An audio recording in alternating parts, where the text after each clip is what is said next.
What's up, YouTube? Legend Master here with a new video.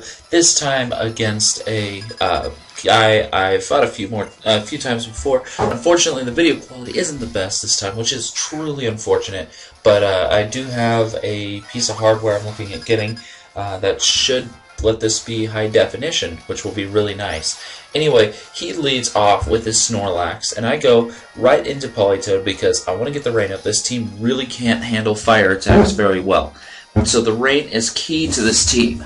So I get the rain up, and that's all Politoed's here for, is rain. So I just go for the Toxic because I figure get some residual damage will be kind of nice. And I'm kind of expecting his Snorlax to kill off my Politoed without any real problem. He goes for the Curse, and I'm like, okay, well, Curse rest set probably, with Body Slam and, I don't know, Crunch maybe. So he goes for the Curse here, and then I'm like, well, I'm just going to go ahead and see how much damage Scald will do. This is actually a very odd mixed Politoed, so I go for the Scald here, just to do as much damage as I can before he takes me out, and I actually do a fairly decent amount, and he retaliates with a Crunch.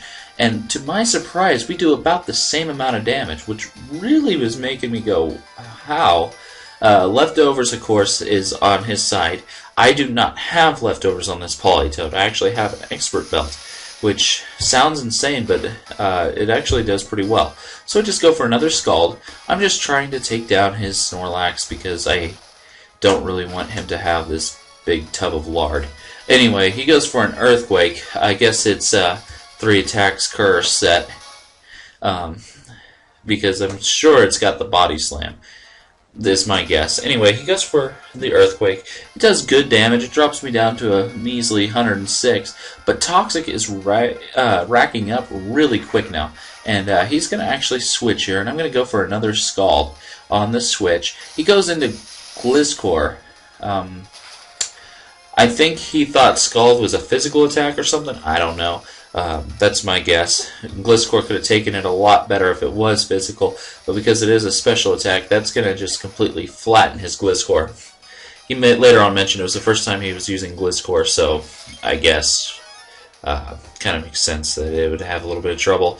Anyway, he goes back into Snorlax, and I'm just going to clean it out with a Scald, and Politoed's doing way more work than it's supposed to.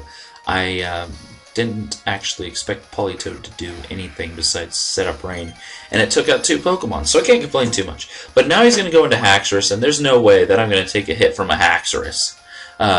So I'm just going to see what he's going to lock himself into, because almost every Haxorus is choiced in some way, except for the Dragon Dance and Swords Dance sets, which could have been handy for him right there.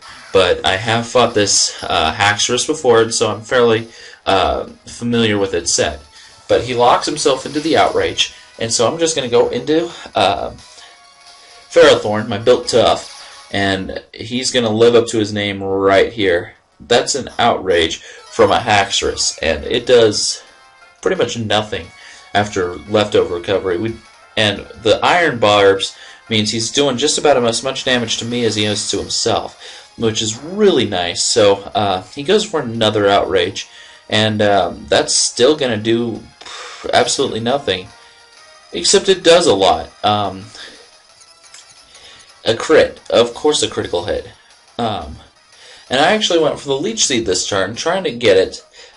He gets his Confusion, which means he's probably going to want to switch, but I, of course, missed the Leech Seed, of course, which is annoying, but there's nothing I can do about it. So I'm just going to get some more leftover recovery, and I'm going to just go for the Stealth Rock, thinking I might as well. Even if he does go for another Outrage, I can protect and get some HP back and do those shenanigans. Anyway, he goes into his Heatran, and that's kind of annoying, because a Lava Plume from that thing would probably take Ferrothorn out, even though the rain is up. So I put up my rocks, and that's a nice little thing to have with Ferrothorn. So I go for the Protect, just get a little bit more HP back. Just doing the Protect stalling, not that he's going to get toxic damage, which I wish he could, but it will allow me to get some HP back, which is nice. So I get some HP back, and I go ahead and I switch out. I don't really have any other choice. I don't really want to take the hidden power fire, or not the hidden power fire, the lava plume. So I go into Gligar, no one I resist it, and he goes for another Earth Power, which is fine for me, and he actually switches. This kind of suggests he may be Choice Specs, which didn't occur to me until I actually watched this video again, that he may be Choice Specs. But I go into my Gligar, and I just go for the knockoff, figuring I might as well get rid of whatever he's carrying.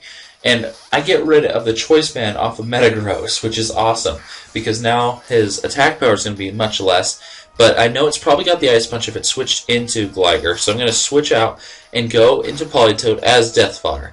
And he goes for the Aerial Ace here, which I didn't get, but okay. So he goes for the Aerial Ace, and I survive with 1 hit point. And go for the Scald and get a crit. This is unreal.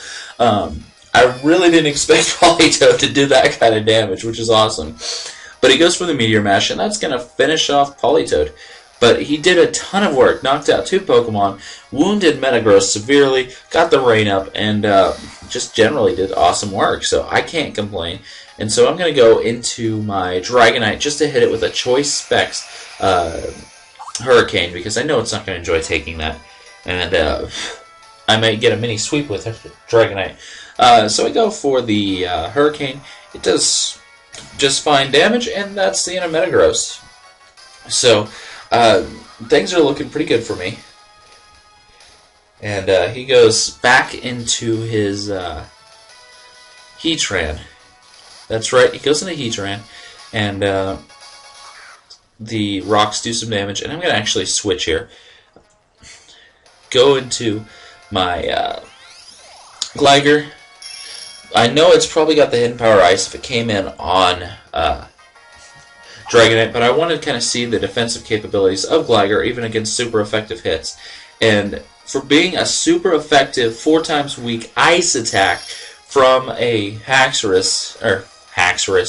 a Heatran, it doesn't do nearly as much damage as I expect, but I don't want to try to roost and stall back up to full. And I don't really want to switch into a Hidden Power Ice. Even though I've got a couple Pokemon that can take it okay, I really don't want to take one. So I'm going to just leave Gligar to die, and then I'm going to switch into Luxray, threaten with the superpower. Nothing on his team at this point wants to take one, though. So he goes into Haxorus, knowing afterwards he can probably outspeed me and take me out. But this is actually a Choice Scarf Luxray. Still, I'm pretty sure his Haxorus being Choice Scarfed is easily faster, so I'm going to be forced to switch anyway. So I go for the superpower, and it does a ton of damage, nearly takes it out, lives with just a tiny itty-bitty bit, you can barely see it, and that would have been so nice getting a clean kill on Haxorus. But I'm going to just go ahead and switch back into Ferrothorn, and he's going to go for the X-Scissor and take himself out, which is kind of nice. But he used a neutral hit, which is unfortunate, so he did a little bit more damage. But the Ferrothorn's in the game again, and he's just being a real royal pain in the neck for this poor guy. The rain being up makes it so Ferrothorn's a lot tougher to take out. Even 4-time super effective fire attacks may not take it out right away. And he goes into Typhlosion here. The rocks do some good damage, and I go for a Protect just to get a little bit more HP back. And I don't really want anything to take the Eruption. I was thinking, well, I could try to Protect stalling. That's pointless. I could switch, but I really don't want to take an Eruption, even though it's powered down quite a bit. So I'm just going to let Ferrothorn die at this point. Because that Eruption's power is still very, very high. And I was just kind of wanting to see if I could take it. And of course, it's a Typhlosion with Eruption. Of course I can't take it. But it means I do get a safe switch into my Dragonite here. My Multiscale is still intact, and he's going to actually withdraw, knowing he's not going to enjoy taking a Hurricane. So it's going to go into Heatran again, which resists the Hurricane. But you're going to see in just a moment that's going to matter absolutely diddly squat. The Hurricane goes ahead and hits. I know it's got the Hidden Power Ice, but I've got the Multiscale, and I may outspeed it depending on the build. it may be a very slow special attacks but HP build. I get the confusion off, which is pretty cool. And he turns out to be faster than me, which is kind of unfortunate. And he gets himself in confusion, which means another Hurricane is going to take out the Heatran. And that's going to make it much easier for me to deal with the Typhlosion, because when it switches in, it's going to lose another half of its health, or a quarter of its health. So it's going to be down to 50%, much more manageable. Eruption's power is pretty much non-existent now, which is nice. I don't have to worry about Eruption anymore, which means I can take the Fire Blast really well, because I have the multi-scale and I resist the fire attack, and that does pretty much absolutely nothing. And so Wyvern's just going to go for another Hurricane, and that is it for the Typhlosion, and I do believe that is game. Good game there. And I did not expect Gligar to be that bulky to be able to take the Hidden Power Ice, but good game there, a lot of fun, and hope you enjoyed. So anyway, I just wanted to mention, I am getting a piece of hardware, so we should have some really good quality soon. Later,